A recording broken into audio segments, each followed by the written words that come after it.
السلام علیکم ورحمۃ اللہ وبرکاتہ۔ بسم اللہ الرحمن الرحیم۔ ناظرین، آپ نے اس دنیا کے اندر، اس معاشرے کے اندر دو عیدوں کا تو سنا ہوگا، یعنی عید الفطر اور عید الاضحیٰ۔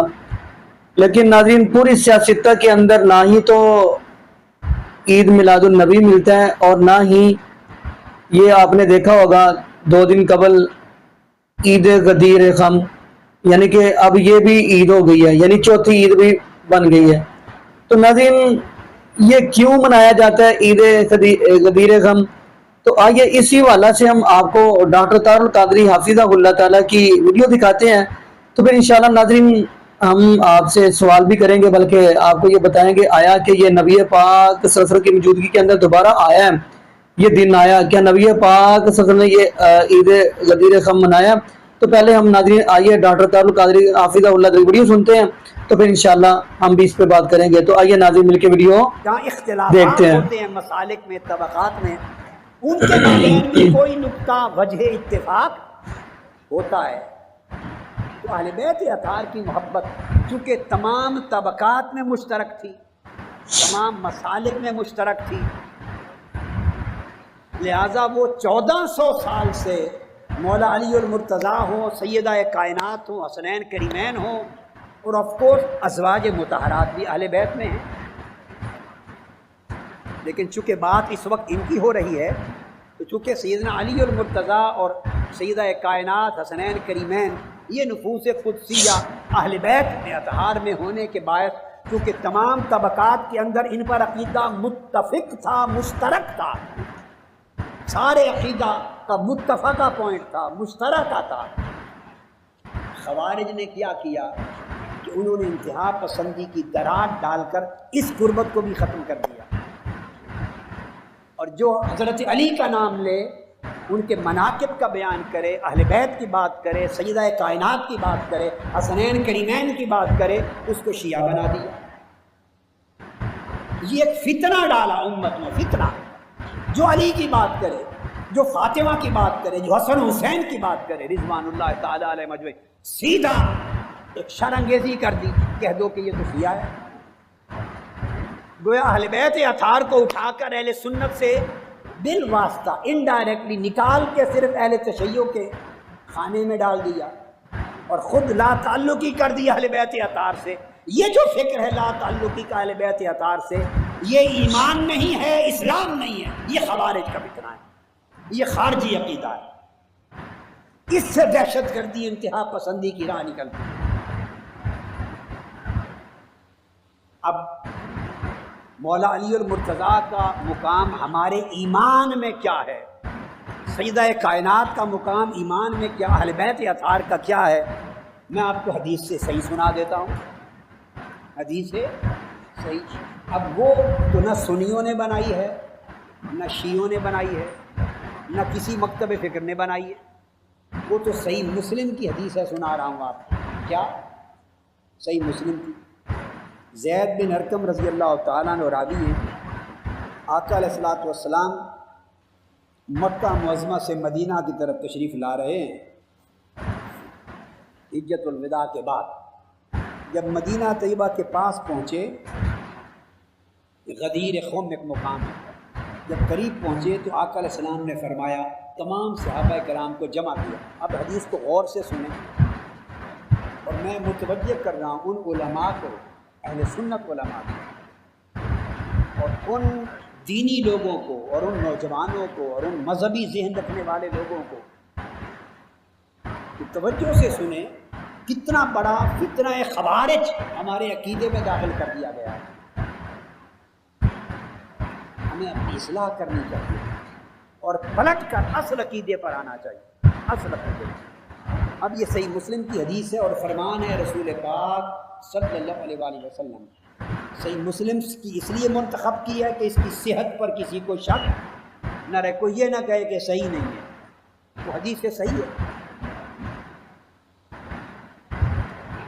تو آقا علیہ السلام نے صحابہ کرام کو جمع کیا، فرمایا الا ایھا الناس، اے تمام لوگوں آ جاؤ،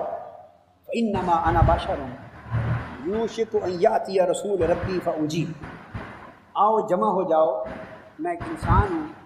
اب کسی وقت اللہ کا بھیجا ہوا فرشتہ آ جائے اور میں لبیک کہتے ہوئے اللہ کی بارگاہ میں پیش ہو جاؤں، یعنی میری دنیا سے رخصتی کا وقت آ رہا ہے، اشارہ دے دیا آقا علیہ السلام نے، فرمایا انا تارکن فیکم ثقلین، میں تمہارے اندر دو بڑی عظیم چیزیں چھوڑے جا رہا ہوں، دو بڑی، اس بات کو ذہن نشین کر لیں، یہ بات کوئی مسئلہ کی بات نہیں ہے، فرقہ وارانہ بات نہیں ہے، کسی مکتب فکر کی بات نہیں ہے، ہماری اہل سنت کی صحیحین میں حدیث کی سب سے بڑی دو معتبر کتابوں کی حدیث صحیح ہے، اور اس پر آج تک 1200 سال 1100 سال میں اہل سنت ائمہ حدیث میں سے کسی نے نقد نہیں کیا، اعتراض نہیں کیا، ہمارے ہاں اس پر عقیدہ ہے،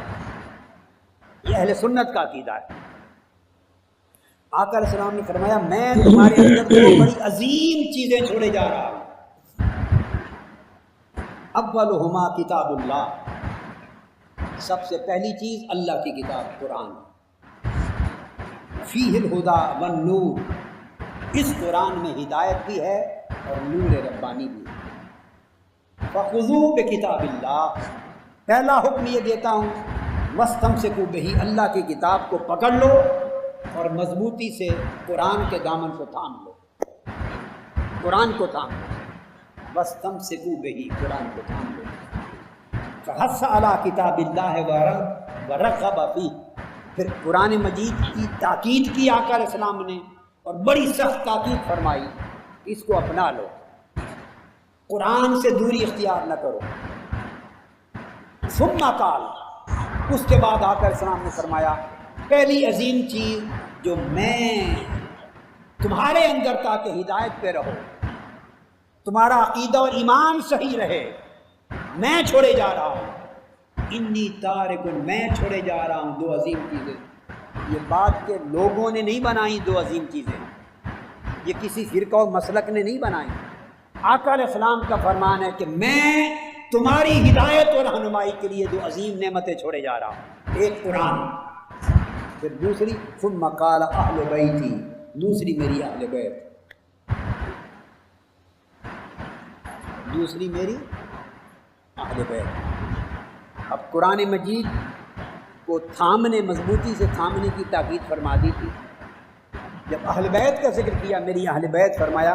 اذکرکم اللہ فی اہل بیتی، میں اپنی اہل بیت کے معاملے میں تمہیں اللہ یاد دلاتا ہوں۔ جی ناظرین، آپ نے یہ ویڈیو ملاحظہ فرمائی، تو ناظرین آپ کے علم میں یہ بھی بات ہوگی کہ جب کہ دین اسلام تو خیر مکمل ہو چکا ہے، الیوم اکملت لکم دینکم واتممت علیکم نعمتی ورضیت لکم الاسلام دینا، تو ناظرین اگر ہم صحیح مسلم کی حدیث کے اندر دیکھتے ہیں جو ہم کے مقام کے اوپر نبی پاک صلی اللہ علیہ وسلم نے خطبہ ارشاد فرمایا، تو ان کے اندر نبی پاک صلی اللہ علیہ وسلم نے پہلے فرمایا کتاب اللہ، دوسرے نمبر پہ فرمایا اہل بیت کے بارے میں، بلکہ یہ تین مرتبہ جملے دہرائے ہیں کہ خدا را میرے اہل بیت کا خیال رکھیے گا، اہل بیت کا۔ تو ناظرین اب اہل بیت کے اندر اگر دیکھا جائے قرآن پاک کی روح کے مطابق، تو قرآن پاک کے اندر ازواج مطہرات کو بھی اہل بیت کہا گیا ہے۔ اگر آپ سورہ ہود کا مطالعہ کریں گے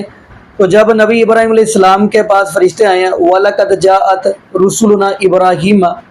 بِالْبُشْرَىٰ قَالُوا سَلَامًا قَالَ سَلَامٌ فَمَا لَبِثَ أَن جَاءَ بِعِجْلٍ حَنِيذٍ۔ تو ناظرین یہ سورہ ہود کے اندر اللہ پاک نے نبی ابراہیم علیہ السلام کی بیوی حضرت سارہ کو اہل بیت کہا ہے۔ اگر آپ سورہ قصص کا مطالعہ کریں گے تو نبی موسیٰ علیہ السلام کی ماں کو اہل بیت کہا ہے۔ اگر آپ 22واں سپارہ کھولیں گے تو اس کے اندر نبی پاک صلی اللہ علیہ وسلم کی ازواج مطہرات کو اہل بیت کہا ہے۔ تو ناظرین اہل بیت کے اندر یعنی نبی پاک صلی اللہ علیہ وسلم کی ازواج مطہرات بھی شامل ہیں، اور حضرت علی المرتضیٰ رضی اللہ تعالی عنہ، یہ بھی ان کے بارے میں نبی پاک نے حدیث کے اندر الفاظ آتے ہیں کہ نبی پاک نے چادر مبارک لے کر کہا تھا، نبی پاک صلی اللہ علیہ وسلم کے پیارے حضرت علی المرتضیٰ رضی اللہ تعالی اور نبی پاک صلی اللہ علیہ وسلم کی بیٹی سیدہ فاطمہ رضی اللہ تعالی عنہا اور نبی پاک صلی اللہ علیہ وسلم کے دونوں نواسے حضرت حسن حسین رضی اللہ تعالی عنہما۔ تو ناظرین یہ اہل بیت ہے۔ تو ایک حدیث ناظرین اور بھی ملتی ہے، وہ حدیث سے یہ ملتی ہے کہ جیسا کہ نبی پاک صلی اللہ علیہ وسلم کے صحابی حضرت مقدام رضی اللہ تعالی عنہ فرماتے ہیں ترکت فیکم امرین لن تضلوا ما تمسکتم بہما کتاب اللہ و سنت رسولہ، کہ نبی پاک صلی اللہ علیہ وسلم نے فرمایا کہ میں آپ میں دو چیزیں چھوڑے جا رہا ہوں، ایک اللہ کی کتاب، دوسری سنت رسول۔ آپ ہرگز نہیں گمراہ ہو سکتے جب تک آپ ان کو مضبوطی سے تھامے رکھو گے۔ تو ناظرین جو بات سمجھانا چاہ رہا ہوں وہ یہ ہے کہ آیا کہ یہ نبی پاک صلی اللہ علیہ وسلم کی زندگی مبارک کے اندر یہ دوبارہ آیا ہے جس کو آپ عید غدیر غم کہہ رہے ہیں، تو کیا نبی پاک صلی اللہ علیہ وسلم یہ عید منائی ہے؟ پھر نبی پاک صلی اللہ علیہ وسلم کے بعد حضرت ابو بکر صدیق رضی اللہ عنہ کا دورہ خلافت ہے کہ انہوں نے منائی ہے۔ پھر سیدنا فاروق اعظم رضی اللہ عنہ کے دورہ خلافت میں ہے کہ انہوں نے منائی ہے۔ حضرت عثمان غنی رضی اللہ عنہ کے دورہ خلافت کہ انہوں نے منائی ہے۔ حضرت علی المرتضیٰ رضی اللہ تعالی عنہ یہ نبی پاک صلی اللہ علیہ وسلم کے دماد ہیں، بلکہ عثمان غنی دور دماد ہے، حضرت علی المرتضیٰ رضی اللہ یہ بھی نبی پاک کے دماد ہے، کیا انہوں نے منائی ہے؟ کیا نبی پاک صلی اللہ علیہ وسلم کے نواسے حضرت حسن حسین رضی اللہ تعالی عنہما نے منائی ہے یا کسی صحابی نے منائی ہے؟ تو پھر ناظرین ماننا پڑے گا یہ جو دین نبی پاک کے کے اوپر مکمل ہو چکا ہے اس کے اندر یہ اضافہ کیا جا رہا ہے، جبکہ دین تو مکمل ہو گیا۔ الیوم اکملت لکم دینکم واتممت علیکم نعمتی ورضیت لکم الاسلام دینا۔ تو ناظرین یہاں پہ میں دعا کرتا چلوں اللہ پاک ہمیں نبی پاک صلی اللہ علیہ وسلم کی شریعت کے مطابق زندگی گزارنے کی توفیق دے، اور یہ بھی دعا کرتا چلوں اللہ پاک ہمیں 5 وقت کا پکا اور سچا نمازی بنائے، اور جتنے بھی بے اولاد جوڑے ہیں اللہ پاک سب کو نیک نوینا صحت تندرستی والی ایمان والی لمبی زندگی والی اولاد عطا فرما دے۔ جزاکم اللہ خیرہ، احسن جزا۔ السلام علیکم ورحمۃ اللہ وبرکاتہ۔